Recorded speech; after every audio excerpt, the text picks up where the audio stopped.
Hello, welcome to all of you. Today we will discuss about data collection. Data collection को हिंदी में तथ्यों का संग्रह भी कहते हैं, आंकड़ों का संकलन भी कहते हैं। जिस प्रकार भी आप रिसर्च करना चाहते हैं, आप जब रिसर्च करना चाहते हैं, आप अनुसंधान या शोध कार्य करना चाहते हैं, तो उसके लिए आपको आंकड़ों की आवश्यकता होगी।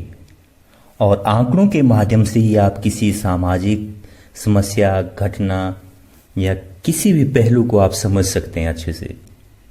और आंकड़ों के माध्यम से ही आप अपने रिसर्च को सिद्ध कर सकते हैं, उसकी सत्यता की पुष्टि कर सकते हैं। बिना आंकड़ों के शोध कार्य की सार्थकता सिद्ध नहीं की जा सकती है। तो आंकड़े मुख्यतः दो प्रकार के होते हैं। अनुसंधान कार्यों में जब भी आंकड़ों का प्रयोग होता है तो उसके मुख्यतः दो प्रकार हैं, two types of data sources. Number one is primary data, number two is secondary data. Primary data, इसे हम हिंदी में प्राथमिक आंकड़े भी कहते हैं और सेकेंडरी डाटा को द्वितीयक आंकड़े कहते हैं। प्राइमरी डाटा कौन सा होता है और सेकेंडरी डाटा कौन सा होता है, दोनों के क्या बेनिफिट्स हैं, दोनों के मेथड्स क्या है कलेक्शन के, इन सभी पहलुओं पर हम बात करेंगे। और साथ ही दोनों के क्या बेनिफिट्स हैं और दोनों की क्या सीमाएं हैं, उन पर भी हम बात करेंगे। लिमिट्स और जो मेरिट्स है इनकी, उन पर भी हम डिस्कस करेंगे। तो सबसे पहले आपको इनका मीनिंग पता होना चाहिए। सबसे पहले हम डिस्कस करते हैं प्राइमरी डाटा, प्राथमिक आंकड़े। Data that has been collected from first-hand experience is known as primary data. As a researcher, जब आप पहली बार आंकड़े एकत्रित करते हैं, उसे प्राथमिक आंकड़े कहा जाता है। Primary data has not been published yet and is more reliable, authentic and objective. जो प्राइमरी डाटा होता है, जो प्राथमिक आंकड़े होते हैं, वो इससे पहले पब्लिश नहीं होते हैं किसी भी जर्नल में, किसी भी बुक्स में, किसी भी सेंसस डाटा में, किसी भी ऑर्गेनाइजेशंस की ऑथेंटिक जो साइट्स होती है उस पर कहीं भी वो पब्लिश नहीं होते हैं। वो पहली बार कलेक्ट किए होते हैं और उनकी रिलायबिलिटी, उनकी सत्यता की जांच होना बाकी होती है, ऑथेंटिसिटी भी परखना बाकी होती है। और उसके जो ऑब्जेक्टिव होता है, जो मेन ऑब्जेक्टिव होता है, जिसकी सत्यता की पुष्टि करना बाकी होता है, वो भी समझना इसमें बाकी होता है। Primary data has not been changed और altered by human beings, therefore its validity is greater than secondary data. Primary data में मुख्यतः जो रिसर्चर होता है अपने तरीके से उनको कलेक्ट करता है, अपनी रिसर्च के अकॉर्डिंग उनको कलेक्ट करता है। और उसके प्राइमरी डाटा कलेक्ट करने के अलग अलग मेथड्स है, उसके अकॉर्डिंग वो जो भी उसको कंफर्टेबल लगता है, समय स्थान परिस्थितियों और टाइम और खर्च करना होगा, एक्सपेंसेस जो होंगे उसके अकॉर्डिंग जो भी उसे कंफर्टेबल लगता है, उस मेथड को वो यूज़ करता है डाटा कलेक्ट करने के लिए। तो सबसे पहले आपको इसकी परिभाषा पता होनी चाहिए। मुख्यतः प्राइमरी डाटा कौन सा कहलाता है, जो पहली बार एकत्रित किया जाता है रिसर्चर द्वारा, जो कहीं पब्लिश नहीं होता है, ऑथेंटिसिटी उसकी सिद्ध करना बाकी होती है। इसके बारे में कुछ विद्वानों ने अपनी बात भी की, जैसे पीवी यंग कहते हैं, प्राथमिक आंकड़े सामग्री का तात्पर्य उन सूचनाओं व उन आंकड़ों से हैं जिनको पहली बार संकलित किया गया हो तथा जिनकी संकलन का उत्तरदायित्व शोधकर्ता का अपना होता हो। मतलब शोधकर्ता पहले अपने उत्तरदायित्व पर इसको कलेक्ट करता है और पूरी इन आंकड़ों की जो क्रेडिबिलिटी होती है वो रिसर्चर पर डिपेंड करती है। अब आंकड़े क्या होता है, डाटा क्या होता है? Data is information in raw और unorganised form that refers to or represent ideas, object. Data is limitless and present everywhere in the universe. जो विभिन्न प्रकार के जो आंकड़े हम एकत्रित करते हैं, उनके माध्यम से हमें कुछ जानकारियाँ मिलती है जिसकी ऑथेंटिसिटी हम बाद में सिद्ध करते हैं अपनी रिसर्च के माध्यम से, अपने एनालिसिस के माध्यम से, और उसके लिए हम कुछ फैक्ट भी देते हैं, कुछ जानकारियाँ भी देते हैं, कुछ तथ्य भी देते हैं, उसके माध्यम से उसकी ऑथेंटिसिटी सिद्ध करते हैं। मुख्यतः 2 प्रकार के डाटा होते हैं जैसा मैंने आप लोगों को बताया। प्राइमरी डाटा, प्राथमिक आंकड़े जो रिसर्च द्वारा खुद कलेक्ट किए जाते हैं।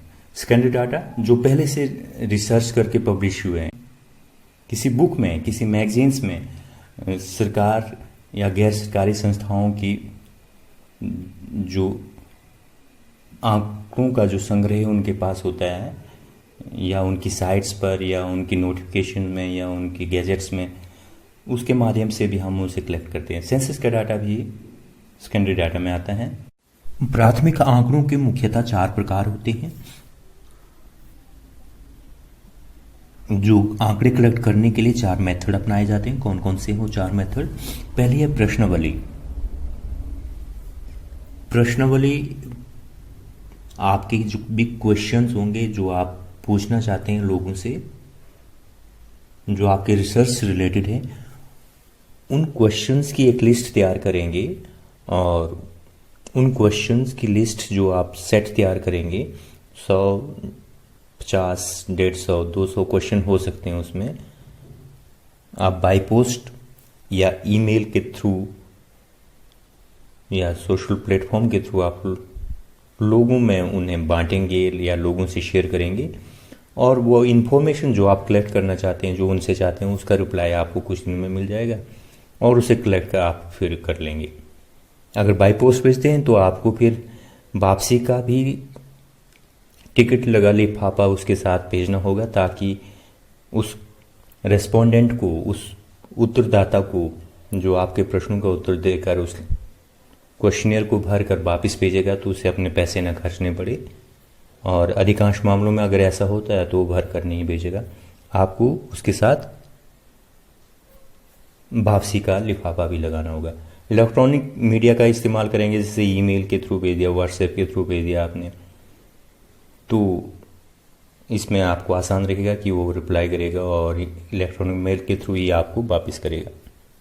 तो आपको क्वेश्चनियर जो है उसका सेट ज़्यादा लोगों को भेजना होगा, क्योंकि सभी का रिप्लाई आएगा नहीं, ऐसा मानकर चलना है कि कुछ लोग रिप्लाई नहीं करेंगे।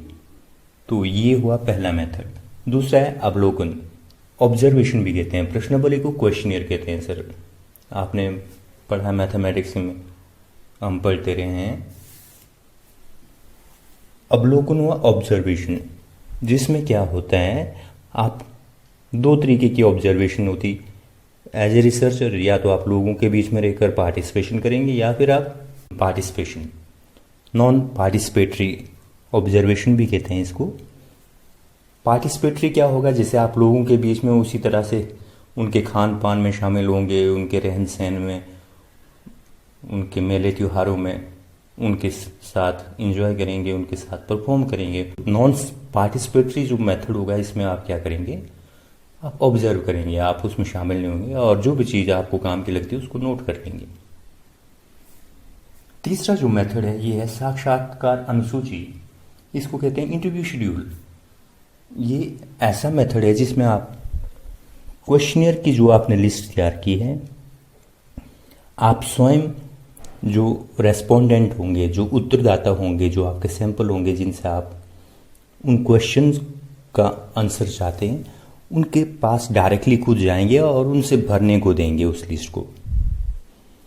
इंटरव्यू शेड्यूल और क्वेश्चनियर में फ़र्क क्या है, क्वेश्चनियर को आप बाय पोस्ट या इलेक्ट्रॉनिक मीडिया के थ्रू भेजेंगे, आप डायरेक्टली उस रेस्पोंडेंट से नहीं मिलेंगे, उस उत्तरदाता से नहीं मिलेंगे।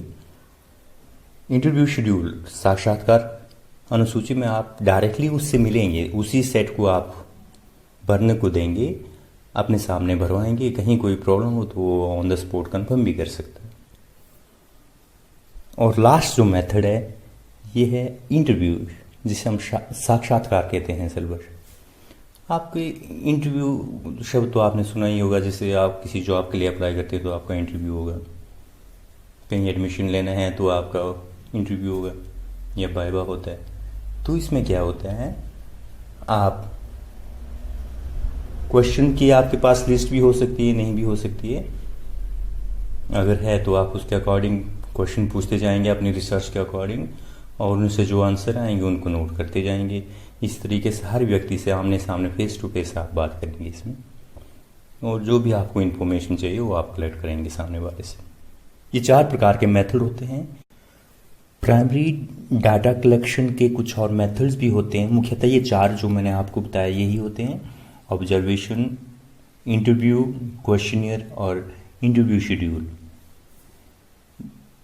ये पिक्चर के माध्यम से भी मैं आपको दिखाना चाह रहा हूँ। जैसे बी इंटरव्यू करेंगे, आमने सामने मौखिक रूप से क्वेश्चन पूछेंगे और मौखिक रूप से आपको आंसर आएगा, जिसे आप नोट भी कर लेंगे खास खास पॉइंट्स। ऑब्जर्वेशन, जिसमें आप खुद जाकर बैठेंगे, बारीकी से समझने की कोशिश करेंगे किस तरीके के त्यौहार, किस तरीके के मेले, किस तरीके की संस्कृति, या कोई पर्टिकुलर समस्या पे आप रिसर्च कर रहे हैं तो खुद ऑब्जर्व करेंगे। जैसे एजुकेशन पे कर रहे हैं तो आप क्लासरूम में देखेंगे, पढ़ाने के तरीकों को समझने की कोशिश करेंगे, इंफ्रास्ट्रक्चर को चेक करेंगे, किस तरीके की गतिविधियां स्कूल में सुबह से शाम तक होती हैं उनको चेक करेंगे। तो ये ऑब्जर्वेशन हुआ आपका। जैसे ए में आपको ये पिक्चर दिख रही होगी। सी, जैसे क्वेश्चनियर भरने को दिया होगा, उसमें टिक लगाने को भी होता है, यस नो का आंसर भी देना होता है, या कुछ क्वेश्चन ऐसे भी होते हैं जिसमें रेस्पोंडेंट उत्तरदाता अपने तरीके से भी आंसर लिख सकता है डिटेल में। तो कुछ और मेथड भी होते हैं, जैसे ई में देखिए, ये फ्रॉम लोकल एजेंट्स, जिस इलाके की इंफॉर्मेशन आप चाहते हैं वहाँ जो भी आपके कांटेक्ट में होंगे, या आपके कांटेक्ट के थ्रू कोई भी वहाँ किसी व्यक्ति से आप संपर्क करेंगे और उसके थ्रू वहाँ की इंफॉर्मेशन कलेक्ट करेंगे। जैसे आप किसी इलाके की इंफॉर्मेशन चाहते हैं, फॉर एग्जांपल आप हिमाचल के चंबा जिले की इंफॉर्मेशन चाहते हैं, वहाँ के किसी व्यक्ति के थ्रू संपर्क करके उससे इंफॉर्मेशन कलेक्ट करेंगे। सर्वे मेथड भी होता है, आप सर्वे करेंगे, फील्ड सर्वे करेंगे, कुछ लोगों से मिलेंगे, उनके थ्रू बातचीत करेंगे और बातचीत करके जो आंकड़े आपके पास आए उसके माध्यम से आप अपना रिजल्ट पेश करेंगे। मेरिट्स ऑफ प्राइमरी डाटा, प्राथमिक आंकड़ों के मुख्य लाभ क्या हो सकते हैं, इसके मुख्य गुण क्या हैं।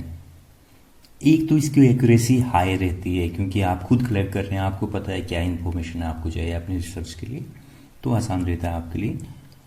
इसके लिए कुछ एक्स्ट्रा आपको एफर्ट्स की जरूरत नहीं पड़ती है आपको,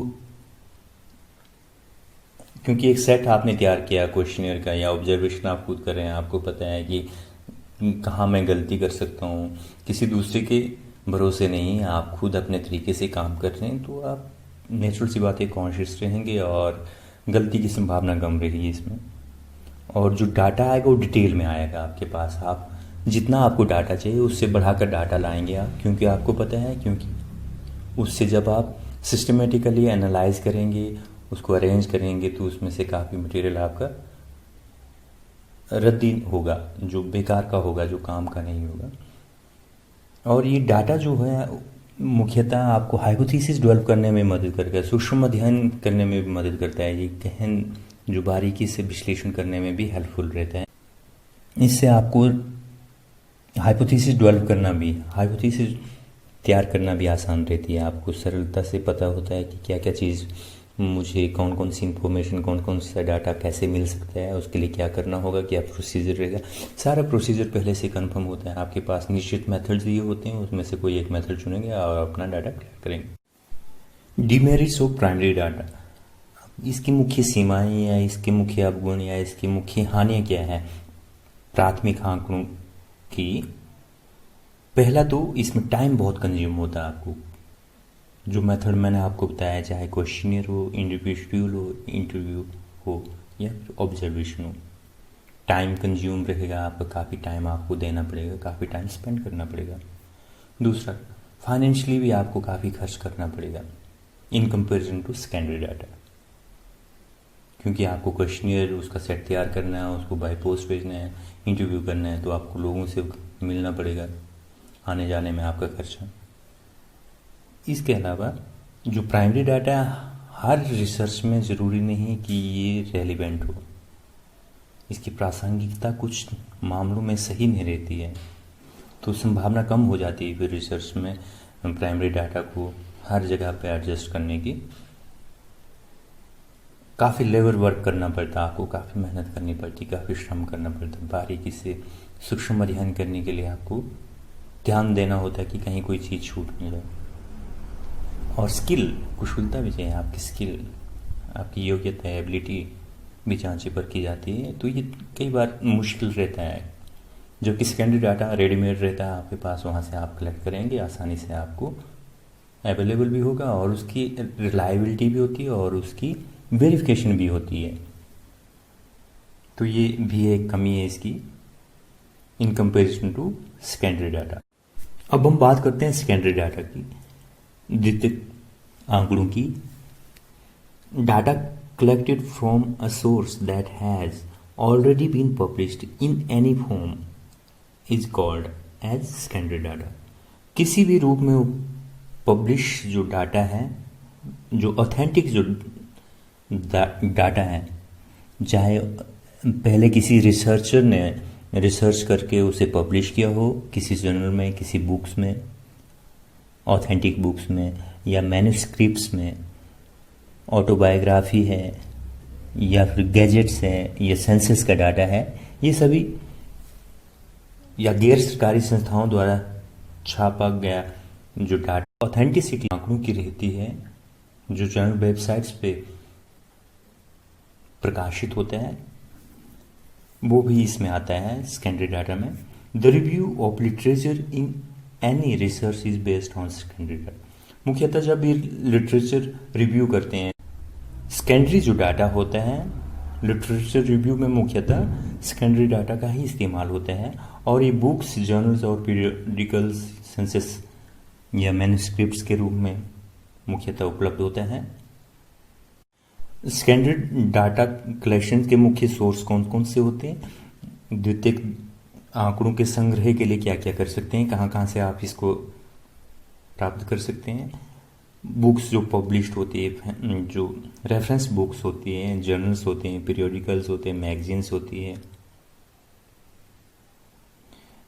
या नोटिफिकेशंस होती है सरकार की, या कोई रूल फ्रेम होता है, या गैजेट्स होते हैं, जर्नल वेबसाइट्स होती, ई जर्नल्स होते हैं, वेबलॉग्स होते हैं। इनके थ्रू जो डाटा हमें मिलता है, जिनकी ऑथेंटिसिटी होती है, जो जांचे परखे होते हैं, जिनकी वैलिडिटी होती है, जो किसी भी रूप में पब्लिश होता है।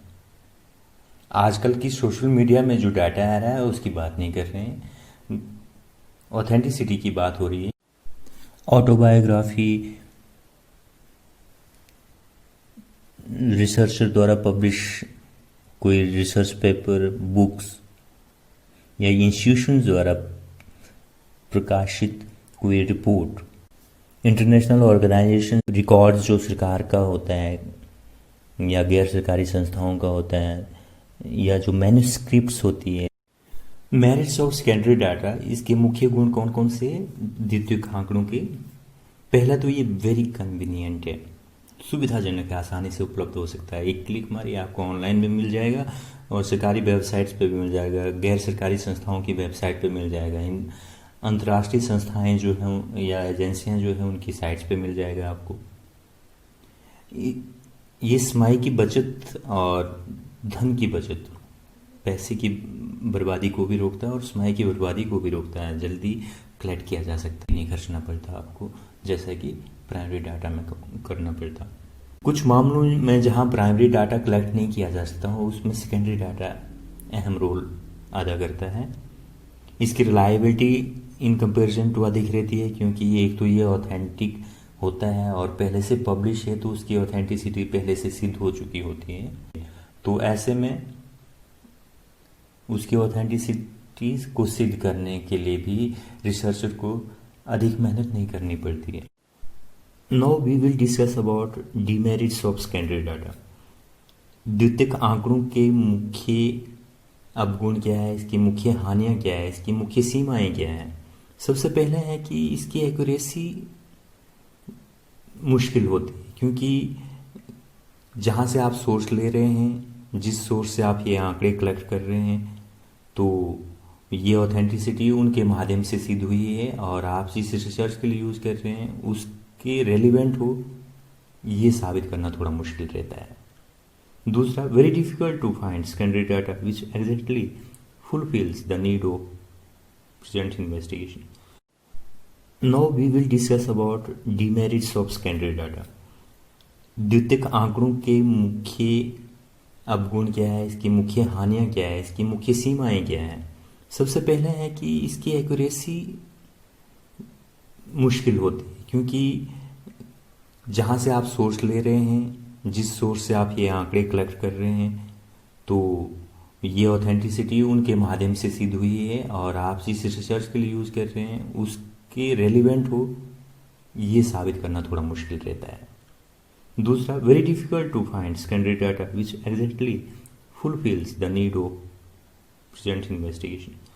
और कई बार जो आपका टॉपिक है रिसर्च के रूप में, जिस टॉपिक को आपने लिया है, जिस पर आप रिसर्च करना चाहते हैं, उसकी रेलिवेंसी और जो आंकड़े उस रिसर्च के लिए आपको चाहिए,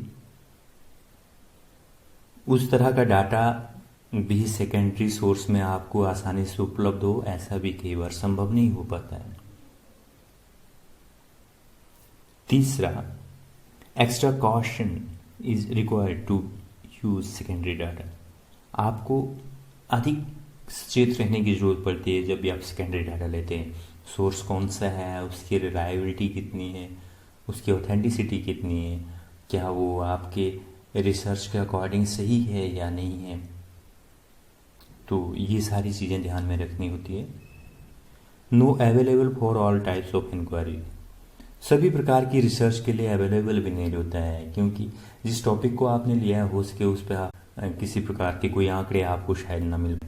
जैसे आप किसी खास इलाके के बारे में रिसर्च करना चाहते हैं, खास फील्ड के बारे में रिसर्च करना चाहते हैं, तो शायद आपको आंकड़े ना मिल पाए।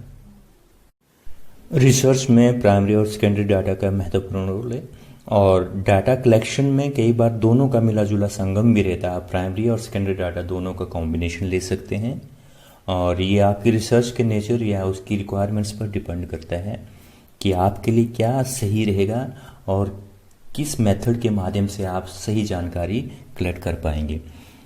प्राइमरी जो डाटा कलेक्शन के मेथड हैं वो सोशल साइंसेज में बहुत हेल्पफुल रहते हैं, और अधिकांश मामलों में प्रेफर भी इसी को किया जाता है कि आप प्राइमरी डाटा मेथड्स के माध्यम से ही डाटा कलेक्ट करें।